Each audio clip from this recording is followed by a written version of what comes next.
Welcome to another episode of Can You Connect? And this is Mr.WalkThatWalk. And today's episode, we are going to be discussing dating somebody with body dysmorphia disorder. And we're going to start on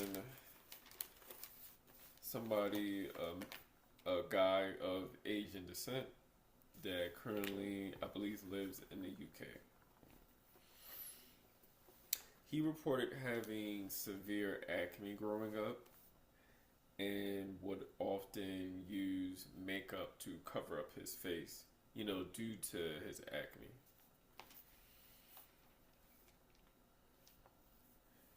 And when dating or in a relationship, he would often make sure he would look his best. He would often go to the extent of wearing his makeup even when he's sleeping. So going to these great lengths to hide these things, that caused a lot of, anguish because you have to keep up with things because you're hiding these things because he's having these thoughts about his face being ugly, about him being gross, and going into a relationship feeling incomplete, so he will often meet other incomplete people, meeting people who has problems with it themselves. However, when he was able to meet somebody supportive, that helped with his mental health as well, to the point where even when he had a mental breakdown with trying to keep up with all the makeup, trying to keep his face looking a certain way, that person was able to support him through his low moment that he had. Therefore, he was able to, build confidence and also seek help as well.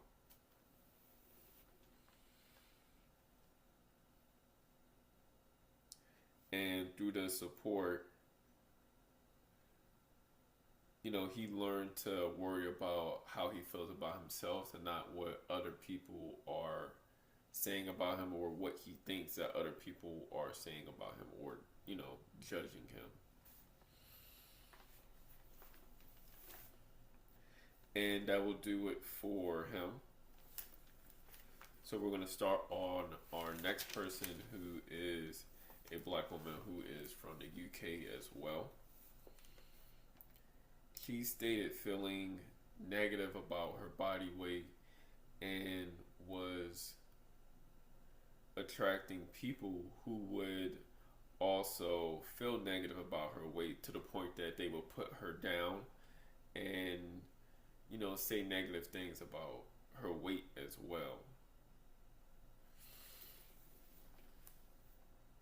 So it's almost like what she was saying about herself and how she felt about herself, somebody was actually saying that to her. So that's an interesting perspective as well, that she was getting emotionally abused, and she was feeling horrible about herself, and the person, I guess, also felt negative about her as well, but decided to still date her. But his way of, let's say, encouraging her was to put her down, to probably make her change it, or maybe force her to change it due to putting her down, rather than supporting her and doing positive things, maybe like, them going to work out together, or, them eating better. Positive things rather than negative things that's going to cause more harm.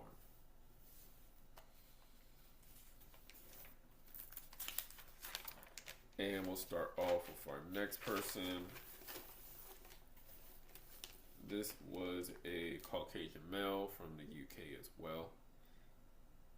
He went over how he started looking in the mirror often, to the point where it was, let's say, to an obsession. So maybe at first it started with like a little bit, and then he was able to still do his daily functions throughout the day.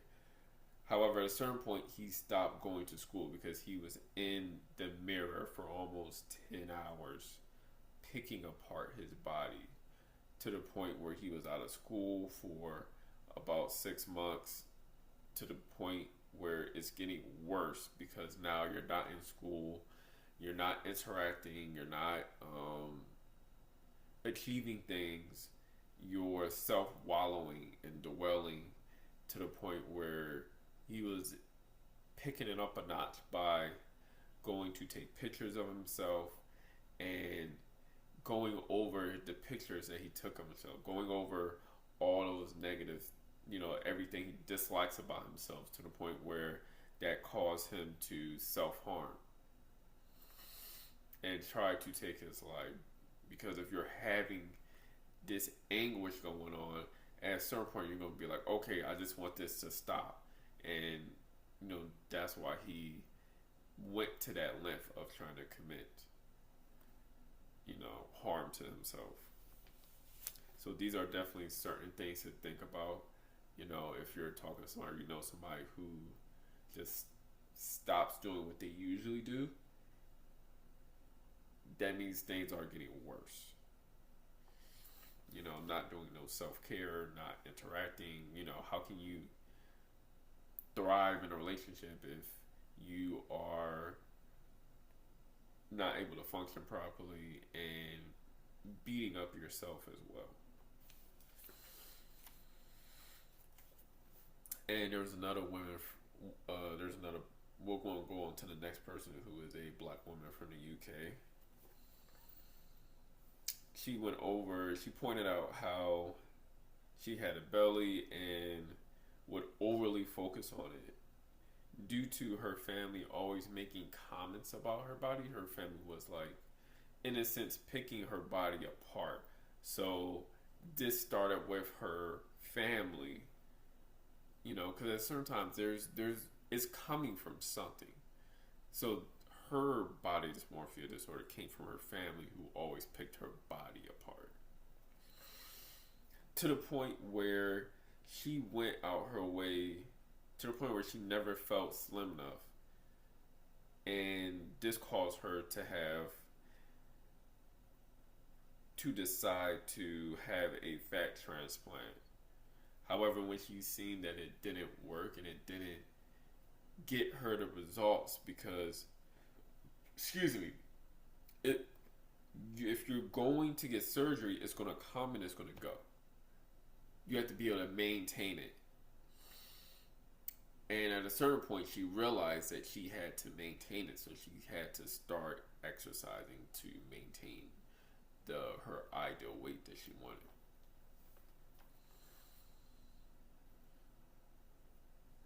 But when she got into a relationship, she mentioned gaining the weight back and felt embarrassed about her weight. So, some of these people, especially the women,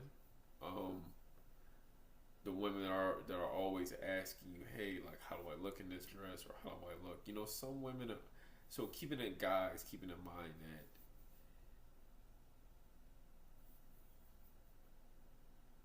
that body dysmorphia could be, let's say, not severe. So let's say it could be mild. She could be mild, to where it's mild and she's just asking this question.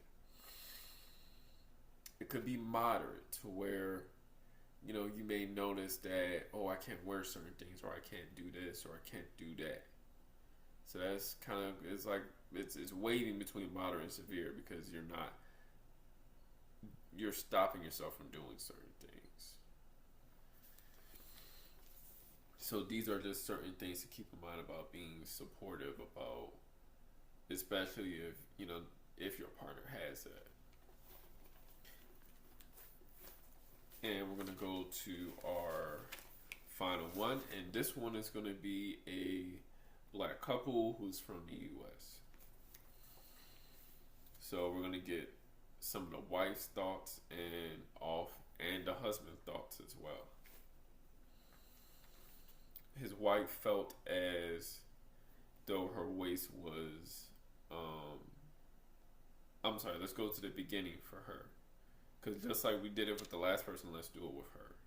With her, she was sick growing up to the point where she had to take steroids.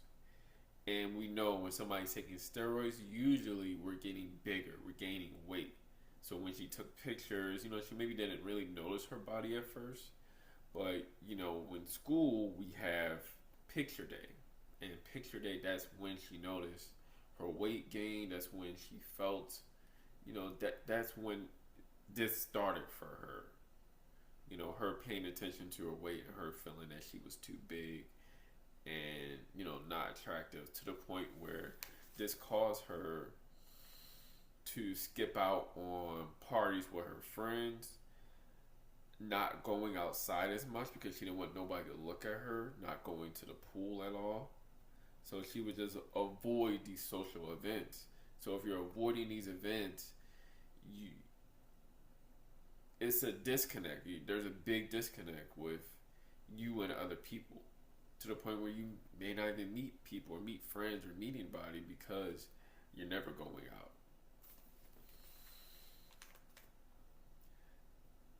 She was always had a fear of having a child as well, to the point where, she's worrying about her gaining that pregnancy weight, her tearing herself down about it, and feeling bad about it.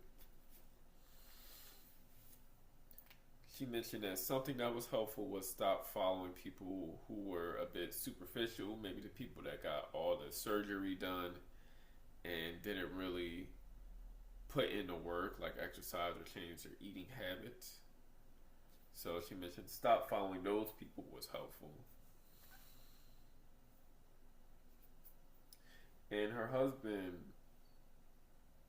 is chiming in that he noticed in the beginning, because she actually was vocal about it. She actually told him that she had body dysmorphia.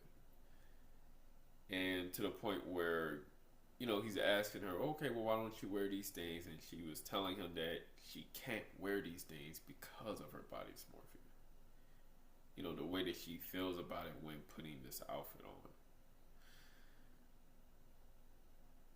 And the husband would notice these things so much to where he would tell her to stop looking in the mirror because she was always putting herself down.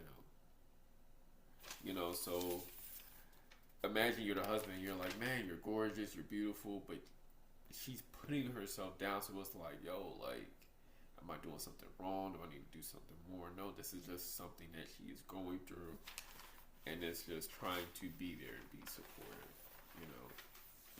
Sometimes it's not what we say. Sometimes it's, what we do. Showing them compassion with hugs, just trying to be there. And the husband had a bit of his own stuff going on, to where he would have issues with his waist.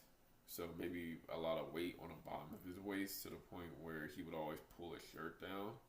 However, he mentioned that his wife would always tell him that he's handsome and that he's attractive, to the point where he stopped having a lot of issues because he built a confidence within himself. Because, hey, at least my wife think I look good.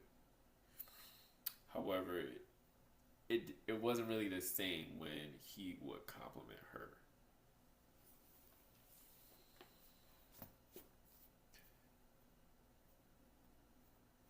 The wife went over how having intercourse was also problematic as well, because when she's having like an off day about her weight and feeling bad about herself, she doesn't really want to have intercourse, or doesn't really want to do anything, because she's really not in the mood for any of that. Because you want to feel good when you're engaging, but if you're feeling bad, it's like you're going to be at a distance.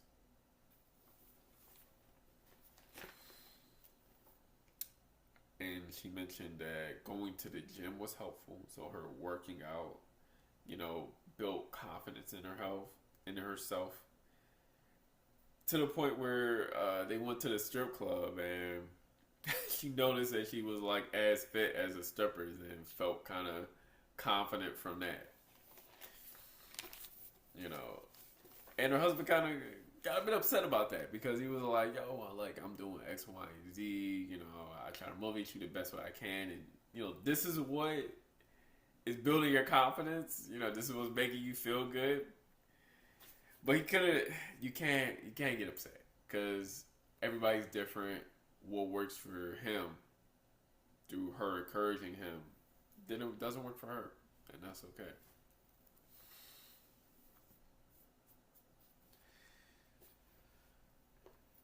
And through her getting therapy, she went over how one of the things she worked on for therapists was looking in the mirror and looking at all the positive things. So just, you know, stripping fully, looking at her body and saying positive things about herself bit by bit to rebuild her confidence in herself. And she was, you know, willing and very active in doing this because when she has kids, she wants to encourage her kids, especially if she has a daughter. She wants to encourage her daughter to love herself and love her body so that she doesn't go through the same thing that she went through. So, because these things could always get passed down. Like if we're not able to work through things and we have kids, you know, sometimes our kids could get it. So it's a benefit for us to work through what we have. Yeah.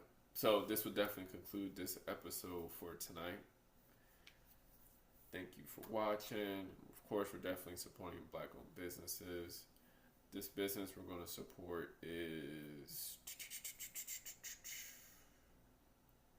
I'm trying to remember the name. I'm going to remember.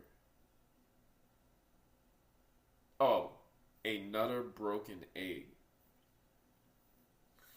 It's a breakfast brunch spot in Elkridge, Maryland. So I'll put all the information in the description below. And of course, myself, I'm a clinical social worker for the state of Maryland. I can provide individual, family, and couples therapy. So if you're interested, just send me an email. That will be in the description. And the person who made the music, his info should be in the intro and outro. His info will be there. And the person who did my avatar, his info will be there as well. So yeah, definitely thank you for watching. And y'all have a good rest of the night or good rest of the day. And I will check back in soon.